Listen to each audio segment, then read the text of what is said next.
Oh, sure, I'm intimidated by it a lot. It follows me around, and but I have to play with it. You see, I have to play with that intimidation. I have to rise to the occasion sometimes, and other times I have to say, okay. Those radiant smiles on the silver screen, those flawless photos in magazines, do they truly tell the whole story? Or are their tears daggers in the back that no camera ever captures? Today, we embark on a journey together, a journey not just about beauty, but about resilience, about courage, about a woman who was once the dream of millions of hearts, yet also the target of betrayal, envy, and deceit. Raquel Welch. At 82 years old, she stands under the spotlight, not to apologize, not to seek pity. She stands there to lay bare the truth. 5 names, 5 stories, 5 scars etched deep into her soul. Are you ready? Listen closely, because these are the secrets Hollywood doesn't want you to know. Raquel Welch. That name, for many of us, is a memory of youth, a beauty icon of the 1960s. A goddess in a bikini, a woman whose posters adorned the bedroom walls of countless young men. But did you know? Behind that image was a woman who fought, who cried, and who rose from the most painful falls.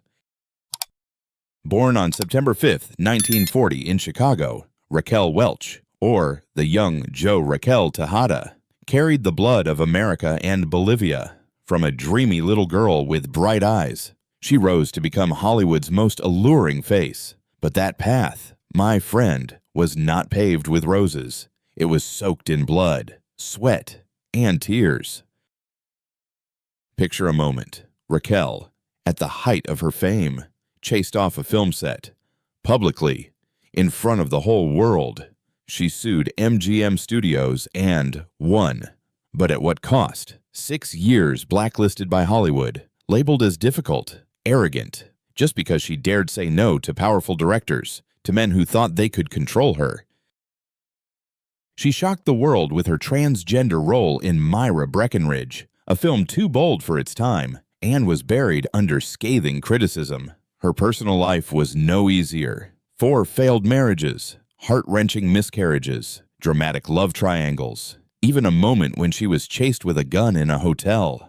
From a near-nude bathing scene in 100 Rifles, sparking controversy for a kiss with a black co-star, to backstage clashes that turned film sets into chaos. Raquel wasn't just a star. She was a warrior, a survivor of Hollywood's inferno.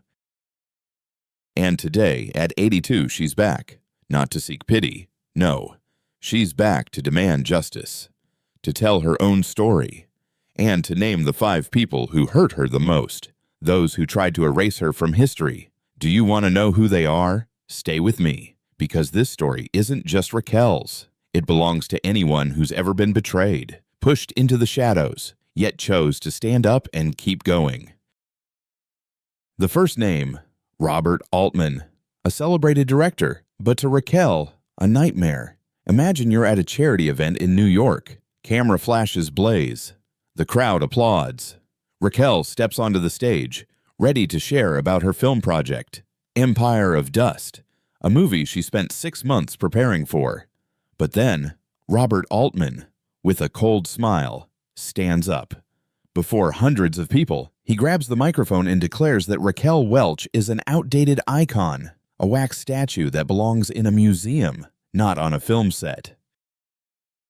Those words, my friend, were like a dagger plunged straight into her heart. Altman didn't just strip Raquel of the role she poured her heart into. He leaked the script to the press, calling her difficult, uncooperative, and, worse, too old to be alluring.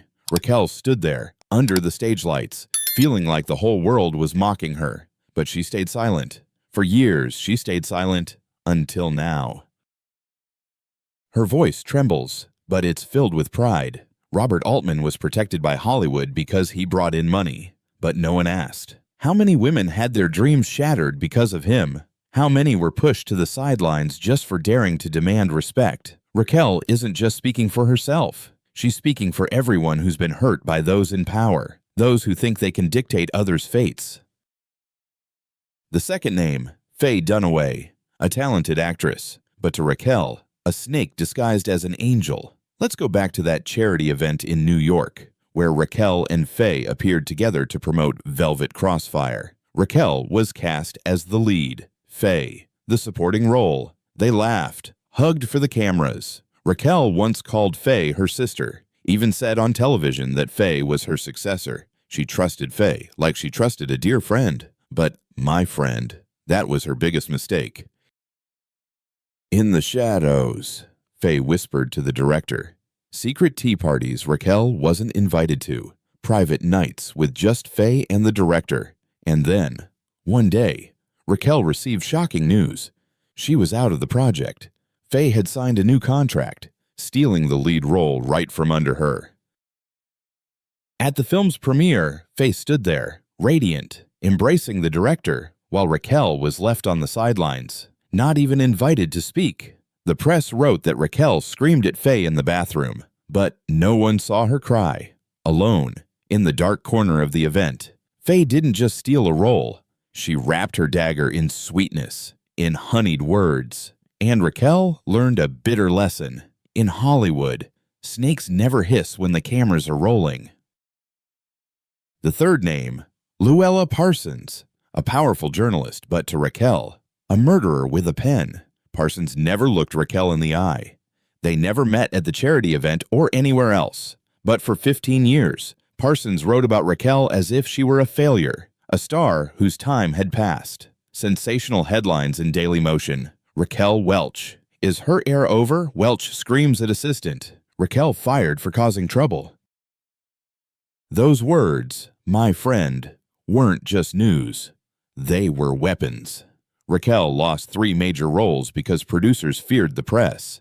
In 1985, she nearly lost custody of her children in a legal battle, just because the opposing lawyer used Parsons' articles to claim she was emotionally unstable. Raquel once said, I had no bruises to prove I was abused, but I lived like a ghost in the industry I loved, just because one person wielded a pen like a knife. When speaking of Parsons, Raquel's voice chokes, but it's not weak. I don't hate her for what she wrote. I hate her because she knew it was false, yet still wrote it. Because she chose power by trampling on women's dignity. She didn't just hurt me.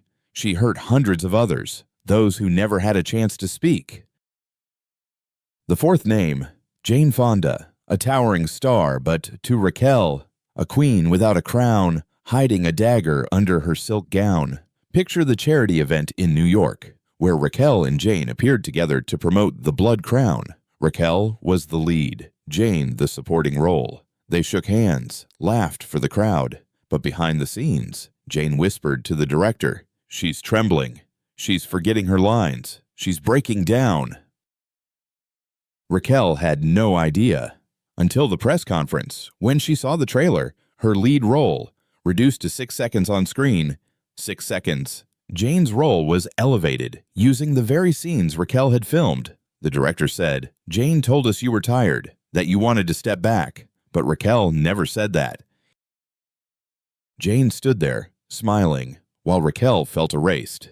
Jane didn't want me dead. Raquel says, she wanted me to live to watch her walk over me. That was the deepest wound, not losing the role, but losing trust in those who called her a friend. The betrayal from someone you thought would always stand by you. The fifth name, Darryl F.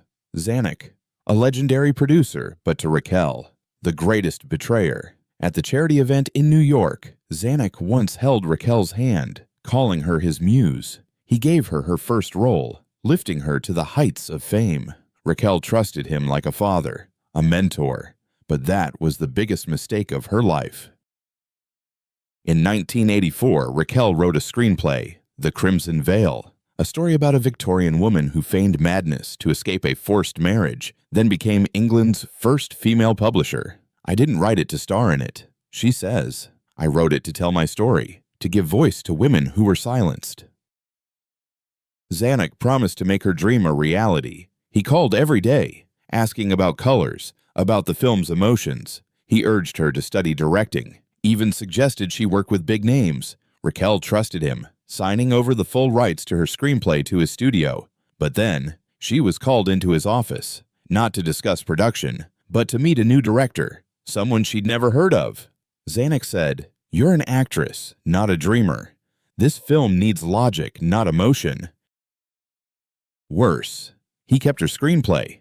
He sold it under the title The Widow's Code in 1988. The story was twisted. The protagonist, a symbol of freedom, was turned into a psychotic killer. Raquel's name was nowhere to be found. She went to the theater, watched alone, and left when her character was shot like a stray dog. "They mocked me in the very story I gave birth to," she says, her voice bitter. Zanuck didn't just betray her, he erased her legally, cleanly, as if she never existed. "What angers me most," Raquel says, "is his pitying look. He said he did it to protect me from failure, but that was a lie. He did it to protect his own interests." Now, the stage is silent. Only Raquel remains, under the spotlight. She doesn't cry. She doesn't smile. She stands there, like a cliff after 10 storms, looking straight at us. She speaks, her voice warm and steady. "I loved Hollywood like a lover addicted to whiskey, full of passion, but also full of betrayal.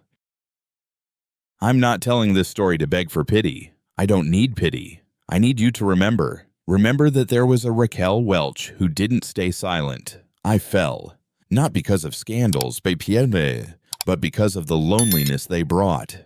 And I stood up, not because of anyone else, but because of myself."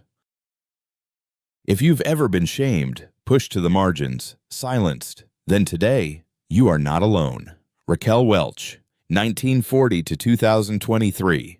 Not just a beauty icon, but an icon of survival, of courage, of an unyielding will to never surrender. Now, it's your turn. What do you think of Raquel's story? Have you ever experienced betrayal, felt abandoned, yet found a way to rise? Share your thoughts in the comments. Or if you know another story about Hollywood, about secrets hidden away, tell us. Together, we can keep the truth alive. Thank you for listening. And don't forget, the truth, however painful, is always worth telling. Close your eyes and imagine you're standing under the Hollywood spotlight, where the glittering lights conceal dark secrets. The applause roars, but in your heart lies a void no one can see. You've loved, you've trusted, and then you were betrayed. Each shard of your broken heart falling to the floor. This is the story of Angie Dickinson, the screen queen who once captivated all of America. At 93, she opens the door to her heart, revealing love stories that not only made her fall passionately, but also tore her soul apart. Frank Sinatra, Burt Bacharach, Larry King. 3 men, 3 nightmares. They weren't just loves. They were deep scars that shaped and shattered her life. Are you ready to step into this world of tears? Join me as we uncover the story of a resilient woman facing manipulation, betrayal, and unrelenting pain. Angie Dickinson, born on September 30th, 1931, in Culm, North Dakota, wasn't destined to become an icon.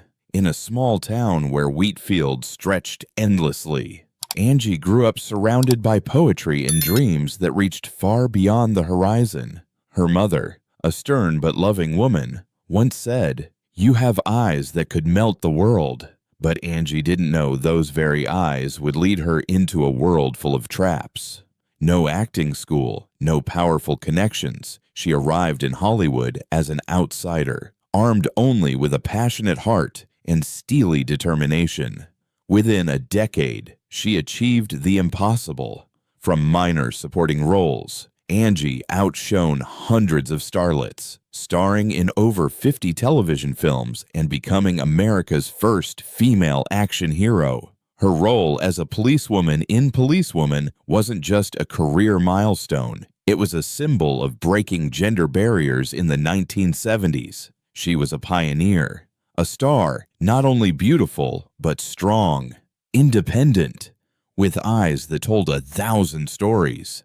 Yet that dazzling aura hid a bleeding heart. Wounded by the men she loved so deeply, she forgot herself. They didn't just take her love, they took her very essence, piece by piece. Let's start with Frank Sinatra, the king of swing, The man who made millions of women swoon with a single smile. For Angie, Frank was a dream that turned into a devastating whirlwind. In the beginning, he made her feel like the center of the universe. Every morning, bouquets of red roses arrived at her Los Angeles apartment, accompanied by handwritten notes. "You're my inspiration, Angie."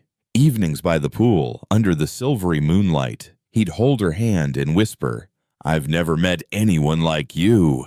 She believed him with all her heart. She loved him with all the innocence of a girl from North Dakota who hadn't yet learned that Hollywood was not just light, but also darkness. But then, Frank's mask fell, revealing an entirely different man. When Angie took a role in a film with a kissing scene, Frank changed. One evening, in her apartment, he threw the script in her face, his voice icy. "You're mine. No one touches you, not even on screen." His jealousy knew no bounds. He forbade her from meeting male friends, controlled her schedule, and even hired people to follow her on set. Angie recalls a morning when she woke up to find a stranger standing outside her door, eyes fixed on her. It was Frank's man she knew. Another time, when she auditioned for a project Frank didn't approve of, she returned home, heart pounding. Her apartment had been ransacked, furniture smashed, her photos, the moment she cherished, reduced to ashes in the fireplace. Frank never hit her, but he did something crueler. He made her fear her own voice, her own thoughts. In her diary, Angie wrote, "I thought he loved me, but no. He didn't want me to love him. He wanted me to forget the world beyond him." In 1970, the tragedy reached its peak. Angie was nominated for a starring role in an independent film, a chance to prove she was more than a pretty face. Critics were starting to take notice. Variety wrote, "Angie Dickinson is the future of Hollywood." But Frank couldn't bear the thought of her shining without him. One night, he called the director, his voice dripping with menace. "If you keep her in the film, I'll make sure you never work in Hollywood again." The next morning, Angie's role was gone. No explanation, no second chance. The director couldn't even look her in the eye. Angie stood there, in the empty office, feeling the world collapse around her. She recalls, "I clutched the script, as if it could keep me upright, but it couldn't. I cried, not for the role, but because I realized I was no longer myself." She tried to move forward, but Frank's shadow wouldn't let go. Once, when she attended a party in Los Angeles, Frank appeared, pulled her into a corner, and said, "If you leave me, you'll lose everything." It wasn't an empty threat. He controlled her contracts, her co-stars, even her sleep. Angie wrote in an unsent letter, "I looked in the mirror and didn't recognize the woman staring back. I loved Frank Sinatra, the man the world dreamed of, but I paid for it with my soul. Even now, at 93, Angie can't forget. She says, I've forgiven myself for loving him, but I can't forgive him for turning me into a shadow." Then came Burt Bacharach, the man who entered Angie's life with a promise of forever. Burt, a musical genius, the composer of love songs that stirred hearts in the 1960s. To Angie, he was the light after the storm of Frank Sinatra. They met at a concert in Los Angeles, where Burt played the piano and their eyes locked. He said, "Angie, you're the melody I've been searching for." She smiled, thinking she'd finally found her safe harbor. They married in 1965 at the height of Angie's career. The press called them the perfect couple. She was a Hollywood star. He, a brilliant composer. Their photos graced every magazine cover, their smiles radiant as if they'd conquered the world. But in their luxurious Los Angeles home, Angie often sat alone, tears falling silently. Burt disappeared night after night, claiming, "I need inspiration." He left Angie with voids that couldn't be filled, questions without answers. The real tragedy struck when their daughter, Nikki, was born. Nikki wasn't like other children. She was diagnosed with severe autism, a condition barely understood at the time. Angie plunged into despair. She held Nikki in her arms, trembling, searching for answers from doctors, from her own heart. She recalls, "I looked into Nikki's eyes and saw a whole world, but that world was full of pain. I just wanted her to smile, just once." But Bert, who should have been her rock, turned away. Once, when Angie begged him to stay and face it together, he coldly asked, "Will she disrupt my schedule?" From then on, Angie carried the burden alone. Sleepless nights by Nikki's side, trips across the country seeking treatments, tears shed when Nikki couldn't speak a single word. Bert chose escape. He dove into New York parties, surrounded by young women, yachts, and dazzling lights. Angie tried to hold on, for Nikki, for the family she'd once dreamed of. But then, the harsh truth crashed down. One night, while pregnant with Nikki, Angie woke in the middle of the night. Laughter echoed from downstairs. Not just Bert's. A young woman, an up-and-coming singer, was in his arms, in their home. Angie stood there, hand on her belly, feeling her heart rip apart. She confronted Bert, but he merely shrugged, saying, "You're too sensitive." It wasn't the only time. Bert cheated repeatedly, even bringing lovers home while Angie slept beside Nikki. Another time, when Nikki needed special treatment, Angie called, begging him to sign the consent forms. He replied, over the phone, his voice flat, "I'm busy recording. Don't call back unless she dies." Those words were a dagger to Angie's heart. She wrote in her diary, "I begged him to be a father, but he was just a stranger in a designer suit." They divorced in 1981, but the wounds Bert left never healed. Nikki grew up without a father, and Angie carried the pain of a mother who couldn't give her daughter a complete family. She says, "I didn't just lose a husband. I lost my daughter's world. Nikki needed a father, but all she got was abandonment.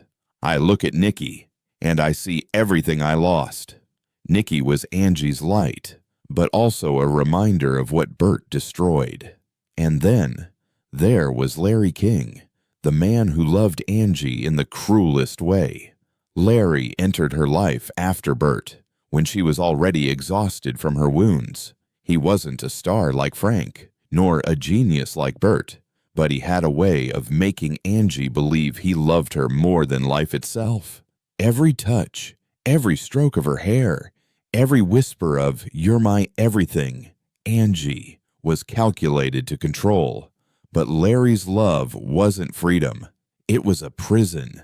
If Angie came home 10 minutes late, he flew into a rage, smashing furniture, shouting that she had betrayed him. If she complimented an actor on television, he shattered the screen, calling her unfaithful. He once secretly installed a microphone in her car just to listen for any mention of someone else. Angie lived in fear, always looking over her shoulder, always wondering what she had done wrong. One time, when Angie tried to leave, Larry drank heavily and smashed his head into a mirror. Blood dripped onto her shoulder, and he whispered, his voice trembling, "I love you to madness. Angie, if you leave, I won't survive, but I won't let you live in peace either." That wasn't love. It was possession, manipulation. Angie gradually lost her friends. Those once close to her vanished because Larry wouldn't allow them to exist in her life. Her career suffered too. Directors hesitated to cast her, fearing Larry's jealousy. Angie's smile, the one that once captivated audiences, slowly faded. In an unsent letter, she wrote, "I used to think pain was the price of great love, but now I know. True love never comes with fear. I lived in Larry's prison, and I didn't know how to escape." One evening, at an event in Los Angeles, Angie tried to reclaim her freedom. She wore her most beautiful dress, smiled for the cameras, but Larry was there, his eyes like daggers. After the event, he pulled her into a corner and said, "You think you can leave me? I'll destroy everything you have." Angie trembled, but she didn't cry.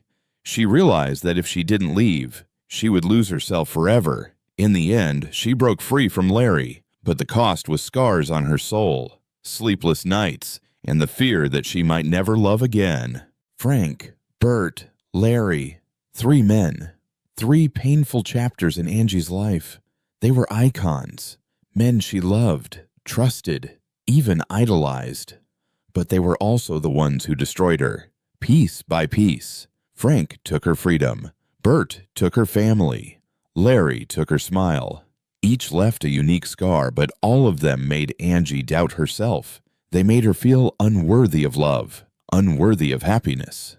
She fought, not only against them, but against Hollywood itself, a world where women like her were seen as ornaments, easily replaced.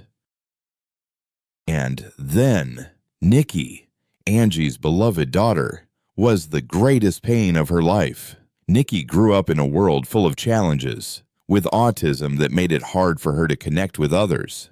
Angie devoted her life to protecting Nikki, to giving her the best life possible. She took Nikki to every doctor, tried every treatment, hoping for the day her daughter might say, "Mom, I love you."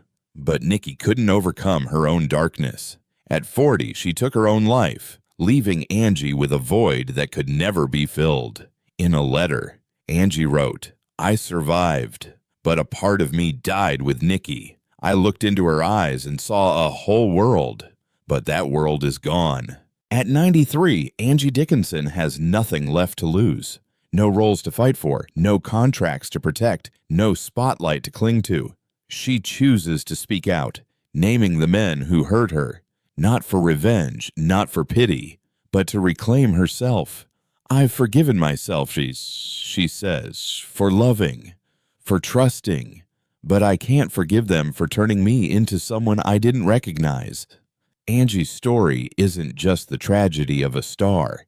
It's the story of every woman, whether a screen queen or an ordinary person, who has loved, hurt, and risen from the ashes. Hollywood, with all its light and shadow, shaped Angie but couldn't destroy her. She fought, not only against those men, but against a system that belittled women, forcing them to stay silent. Angie is silent no more. She stands there at 93 with wrinkles that tell a story of resilience, and she tells us that the truth, however painful, is always worth speaking. She reminds us that love should never demand the sacrifice of self. True love is freedom, respect, a place where you can be yourself. Thank you for listening to this story. If it touched your heart, if it reminded you of your own days of joy and pain, please share it. Let the world know that every woman deserves to be loved without paying the price in tears. And don't forget, in the next part, we'll reveal Angie Dickinson's secret diary, where she wrote the words she never dared speak, her deepest thoughts on love, loss, and survival. See you again in another journey, where the truth continues to shine.